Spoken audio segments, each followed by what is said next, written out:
الحمد لله رب العالمين والعاقبة للمتقين والصلاة والسلام على رسول محمد وعلى آله وأصحابه أجمعين. أما بعد فأعوذ بالله من الشيطان الرجيم. بسم الله الرحمن الرحيم. باب بيع الغرر وحبل الحبلة. بيع د غرر او حمل د حمله. حمل د حمله دغه تور ترجمه ده چې د غوا په نس کې بلوي د هغې په نس کې بلوي. هغه اوله حبله مونثه ده د غوا په نس کې ده، د دې په نس کې بیا بل دی. بارنو دغه دی د دغه بیه او بیه د غرر. طالبانو زموږ بیې په دې غرر کې بیخي ډېرې دي، ډېرې خرابې هم دي، او دا یو ډېر غټ باس دی. په دې کې ښه کتاب الغرر و اثره فی العقود دا شیخ محمد صدیق زریر جوړ کړی دی. هغه طالبان ورته ګوري چې سودانه یو عالم دی. هغه دا واته نه کاله مخکې دا 300 کاله مخکې ژوندی، اوس نه په خبر. طالبان ورته ګوري چې هغه یو ډېر ښه کتاب دی، اوس نو وار د واره به غوږ ورته نیسي. غرر خپل په کور کې 3 قسمه دي. غرر 2 قسمه دي، 3 قسمه چې تاوان ورته کوي. اول زموږ شریعت طالبانو دا ټول په کتر لاندې ده. دا اصل کته څه دا یو شی بیان نه ثباتېږي. دا نه چې دا شیخ الاسلام دا شان را باسي دا شی واجی د فقه اصل راواشي. اول اصل دا دي طالبانو چې د اول غرر دغه دي چې شی مقدور التسلیم نه وي ته خرڅ کې لکه مای فوبو کې یا مرغه په هوا کې ستا تسلیم نشي ته تسلیم نشي کولای، نو د دې خرڅول غرر دی. دا دغه روپیه اخیستل دي، خو صرف څوک دی هغه تاوان دی، فایده نه درته کوي.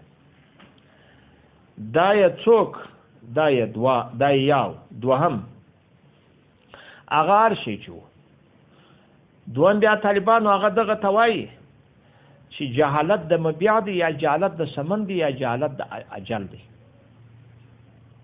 اوس نو دواړي خبرې درته کوم. دا ټول شان بیا خپل څوک دی هغه ناجایز دی. د دې صورتونه په ملامسه او منابزه کې د دې ورسته را روان دي. د دې ورسته را روان دي نورم درته وایم. هغه دغه چې دي طالبانو بس ما لاس پر کښې شوی زما دی، لازم پر شی باندې کښې شوی دا زما دی. ګوري سمن مجهول دی، تا ما ته راوغورځاوه پیسې در مخه معلومه کړي، تر مخه دې راوغورځول، ګوره به مې بیا مجهوله ده. مو سر په دې تور باندې خلاص وکړم نو یو هغه صورت وکړستې چې په یاد دي چې په کارټنانو کې دا سړي ډېر منونه تللي وي، نو که زه خلاصوم ګر د ګورم چې دا د غونه پکښې دي که نه دي پکښې، دوی ته ضرر دی. بعض دوی چې پکښې دي په دغه اکتفا جایزه د اکتفا پروا ده. یو دغه دا طالبان ورته ګوري دا دغه رقم چې دا شی وروغورځي لاس پکښې دا ګوره د صفر دستي هغه غرر دی. غرر کوم دی؟ جهالت دی د مبيع یا جهالت دی د ثمن. دلته بیا درته وایم په دغه ځای کې هم راځي حبل الحبله یا میقات کښېږده و تر دغه وخته زه بل شی پر تا خرڅوم روپۍ په قرض پر تا باندې دي، خو تر هغه وخته پورې چې حبل الحبله پیدا کېږي. دا د چا جهالت دی؟ د اجل. د چا جهالت دی؟ د اجل. او یا راولاړ چې خود یې حبل الحبله در باندې خرڅوم. بیا نو طالبانو هغه بیا مبيع مجهوله. بیا مبيع څوک د مبيع مجهوله ده چې دا پیدا شي که نه شي پیدا، او څنګه پیدا شي، پر څه طریقه شي، څنګه رقم شي. زما په خبرو باندې پوه شوي یاست که نه یاست پوه شوي؟ دا یې څو دوه. دریم طالبانو دا دریم اصل دا اصل وسادي هغه تملیک دی پر خطر. هغه دی چې په دې باندې ګا وخت څوک لازمېږي؟ خمار لازمېږي. خمار. اوس نو طالبانو دا هره خبره تملیک هغه پر چا باندې؟ هغه پر خطر. د تملیک پر خطر چې بیا داسې چې فابل په خطر پر تړلی اشتوه د وسي که نه وسي. زما خبرو ته مسر خلاص وکړم نو چې دا بل به وسي او که به نه وسي، نو په دې سره خمار یا بل شی دا شان لازمېږي. اول تر ټولو مخکې طالبان راواخي انعامي بند. باره به په دې الفاظ باندې سر خلاص. ګوري دغه فنډونه و دا شان چې دا خلک ورکوي دا کیسو ته ګوري انعامي داسې وي وار د واره پمپ والا دی یا حکومت دی. حکومت وایي روپو ته ضرورت لري قرضه اخلي، هغه یو شی جوړي یو کار یې په کار اچولی دی، وایي ما ته روپۍ راکړئ پر لک روپۍ، پر 2 لک روپۍ، پر 3 لک روپۍ ما ته په قرض راکړئ.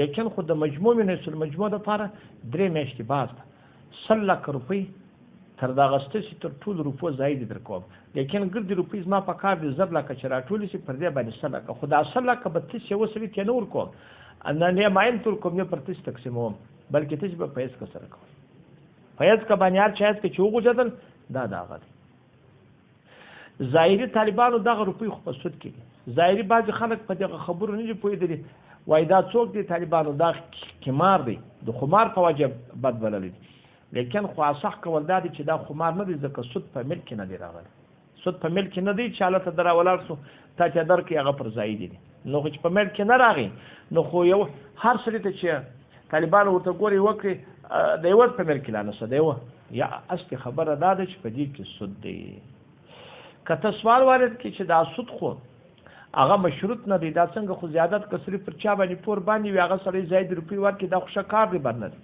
موږ ورته وایو چې نه دا مشروط دي که څه هم د شخص لپاره نه دي په مجموع کې مشروط دي نو دا مجموع من حیث المجموع دپاره دا 100 لکه څوک دی هغه رشوت دی دغه سود دی دا زاید دی تر 10 لکه روپۍ 100 لکه روپۍ څوک ورکوي زاید یې ورکوي لیکن خو هغه دغه سود دی که څه هم اوس د یوه شخص دپاره د مجموع من حیث المجموع دپاره دی چې دی بالا کې هر څوک په لاټري او یا په چا په قرعه یا په هېڅ که وګټي بس هغه څوک دی طالبان تاسې پام وکړئ هغه دپاره هغه به سودخوري سو دا روپۍ حرامې دي چې دا هم طالبانو زما خبرو ته غوږ نسئ یا پلا خو دا په دې کې داخل سو دا په غرر پورې تړلې ده په چا پورې تړلې په غرر پورې زما روپۍ خو یقیني دي خو دا راکړي خو نور راکړي که نه کړه او زه د دغه دپاره رکوم ګورې دا خو لا په بالابود کې غرر دی دا یې یو دوهم د دې مقابل طالبانو یو بله کیسه درته کوم باره بالته په هغه تبادلي کې به هم درته جوړه شي کمپنۍ راولاړېږي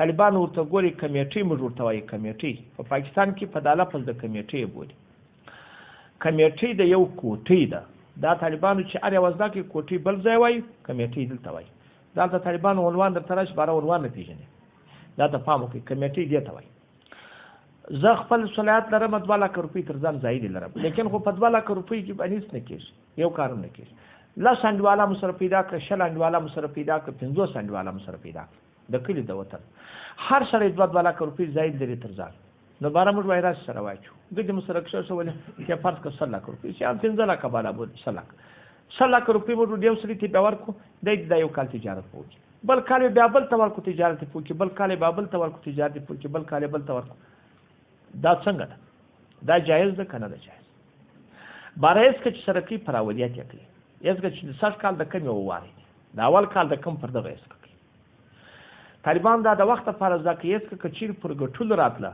د مال هغه خو سود دی ناجایزه ده او که هېڅ که پر چا راتلل هغه پر نفس اولیت راته دا پروا نه کوي جایزه دغه کمیټۍ جایزه ده که نه ده اووه جایزه ده خو 3 شرطه غواړي اول دا شرط خو پر ځای دی دا مال داسې به نه وي چې د حکومت خواصي چې خامخا به 2 راکوي یا به د ملک خواصي ټول به په رضا به د کل ورکول کېږي یو دوم دا یو ډېره خبره ده هر یو به حق د امتیاز د مال لري دا ځای که ستاسې په یاد دا ځای که ستاسې په یاد هر یو به حق د امتیاز لري څه معنی د هر یو حق به جلا وي که هر وخت زه وایم چې زه خپل حق جلا کوم زه خپل حق څوک کولی شم جلا کولی شم ما په خبره م سر خلاص و که م نه خلاص ګورې په دا الفاظو خو م سر خلاص چې زه ورته زما حق جلا کړي دا داسې نه دریم قرض خو په تعین که زه د یوه کال دپاره مې هم درکړي دي تر دا مروت تېر شولم په هر وخت کې چې غواړم راکوي په هر وخت کې چې غواړم راکوي بیا که دا شیان ټول پکښې وه بیا کمیټۍ څوک ده